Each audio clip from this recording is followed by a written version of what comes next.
Hey there friends, Sunshine Squirrel here, your friendly neighborhood veterinarian who loves all things animals and all things Disney. If you want to stay up to date with all the latest Disney news, food reviews, room tours, and much more, make sure to go ahead and click that subscribe button and turn on notifications so you never miss when I post. Now, I know a lot of you are probably going to be heading to Disney in the summertime or in the early fall, and I wanted to give you guys some tips and tricks that I've learned on how to stay cool in the Walt Disney World parks. All right, so I think it goes without question that we all know that Orlando, Florida, and Florida in general can get extremely hot during the summertime. We're not even just talking about the actual temperature. A lot of times there's 100% humidity, and with the heat index, it will say maybe that the temperature is around 93 or 95, but it will feel like it's 107. So I think it's really important to make sure that you and your family stay safe when you are visiting the parks during the summertime. And here's some tips that can help you guys stay cool throughout your day. Now, tip number 1 is to avoid attractions with outdoor waits. Now, this may seem kind of just like common knowledge, but I don't think a lot of times people really think this through. Even if you have a ride that has a fast pass and you get the fast pass for that ride, sometimes even fast pass queues are outside. And in the summertime, and especially during busy and peak season at Disney, which summer is one of those times, a lot of times Disney tends to funnel a lot of fast pass people through, and then visitors who are in the standby line often have a really long wait. So rides where there is no air conditioning and it's really tight, really narrow type of lines, and it's outside, are a really bad idea. So for example, Big Thunder Mountain, if you've ever stood in this queue line without a fast pass, I have to tell you guys, it's absolutely horrible. The first part of the line is outside in the sun, and then once you get under a covered part, all they have is just a couple of fans that are just blowing on you, but it's really tight. There's a lot of people, and it's very hot and very stuffy.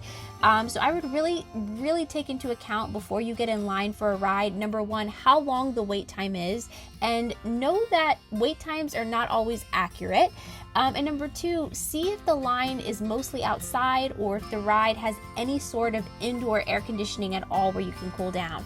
If that isn't the case, then you may want to wait to do this ride till late at night when it's cooler, or early in the morning before it gets too hot.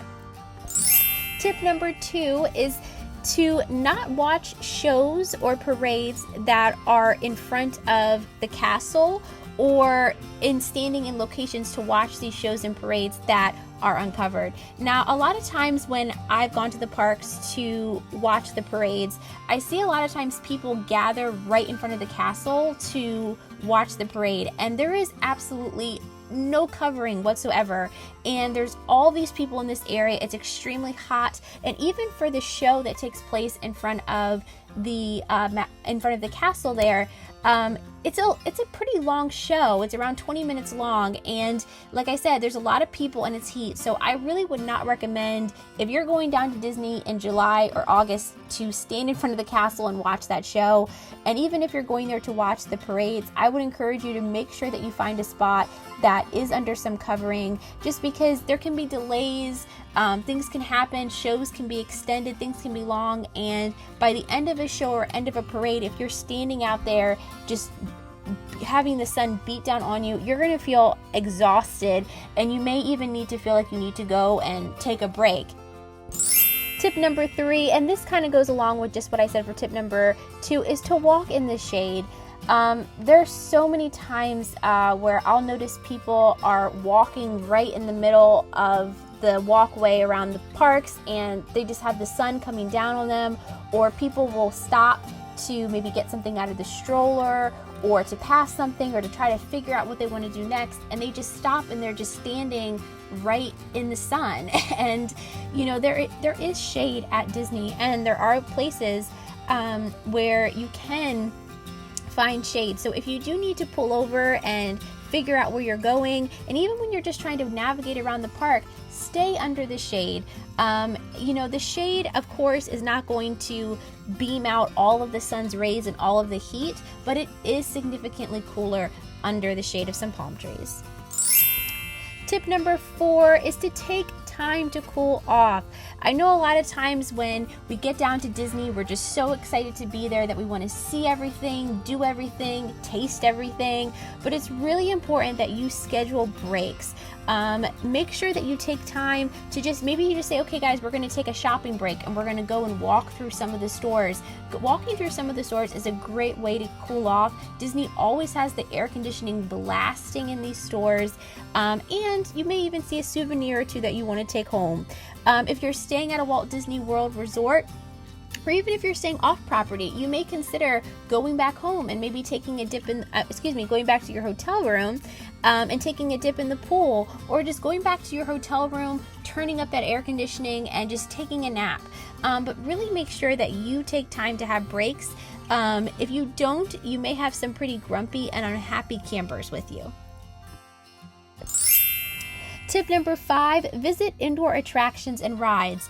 So this, once again, may kind of seem like a common type of thing, but I don't think a lot of people think about this. There are a lot of rides at Disney and even shows that can take in a large amount of people, and they're inside. So for example, if you're at Animal Kingdom, they have the Nemo musical that takes in a large amount of people. It's inside. If you're at Hollywood Studios, they have Muppet Vision 3D, which once again is an air-conditioned indoor 3D show. You actually get to sit down in a chair and watch a little Muppet presentation. And there's so many. I could go through so many of different rides and attractions, but take advantage of that. When you're going to a park, look at the map, look at your schedule, and see which attractions and which rides are inside, and use those, maybe ride those rides during the hottest part of the day, so that you're inside and you're air conditioning. Number 6, stay hydrated. I cannot emphasize this point enough. It's really important that when you're going into Disney during the summertime that you are continuously taking in water. It is not helpful just to go a full day at Disney and then to drink water at the end of it. You should be drinking water before you head into the parks, throughout your day while you're in the parks, and after you're done with the parks. Make sure to take time to stay hydrated. A lot of times I think we like to eat those cool beverages and even those cool treats. So feel free, of course, to get that Mickey ice cream bar or that Dole Whip if you so choose. But also make sure, in addition to getting those icy treats and beverages, that you are taking in water and replenishing what you're losing. Number 7, use a cooling towel.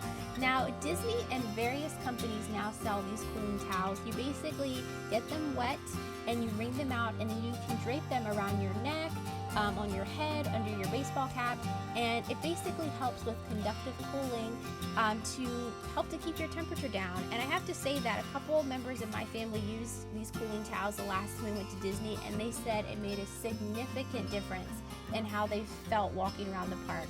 And you can get these cooling towels for pretty cheap, so I definitely would recommend using one. And number 8, along with that cooling towel, you may also want to consider investing in a personal fan. Our family each of us has our own little personal fan, and we fill it with water. It has a little spray thing as well. And ours are like pocket-sized ones that you can actually slip in your pocket or clip on your pants. As you may know, and as you probably have seen at Disney, they do sell Disney fans with cooling mist that you can buy as well. And I would really recommend these fans, especially when you're standing in line. These fans can make a huge difference in how comfortable you feel, and even while you're walking around the park. Number 9, don't visit the individual parks, which are mostly outdoors. So this goes along with, if you're checking the weather on your vacation trip and you notice that there's going to be one day in particular, that one day where, they're saying that, with the heat index, it's going to feel like 101 or 102. I would not visit the parks that I know do not have a lot of indoor attractions that don't have a lot of shade. So for example, Animal Kingdom has very little shade, and it has very little inside places of refuge and cool down. So I would not visit Animal Kingdom at all if I know that it's going to be very hot out, because there really is not going to be a place for me to cool down. And number 10, take advantage of water attractions at the different parks. For example, if you are visiting the Magic Kingdom, head on over to Splash Mountain, get soaked, get wet, get cool down. If you're at Animal Kingdom, head on over to the Rapids attraction. So take advantage of that. Disney also has 2 water parks, Blizzard Beach and Typhoon Lagoon. If that's included with your season pass, consider visiting those parks on days when it is going to be hot, or add them on as an add-on feature with your park hopper. But take advantage of the fact that Disney does have specific areas and attractions in different areas that can keep you nice and cool. Well, let me know in the comments below, guys, your tips for staying cool while you're visiting Disney World. I would love to hear from you. Make sure to leave this video a thumbs up, share, subscribe for more, and I will see you guys next time. Bye!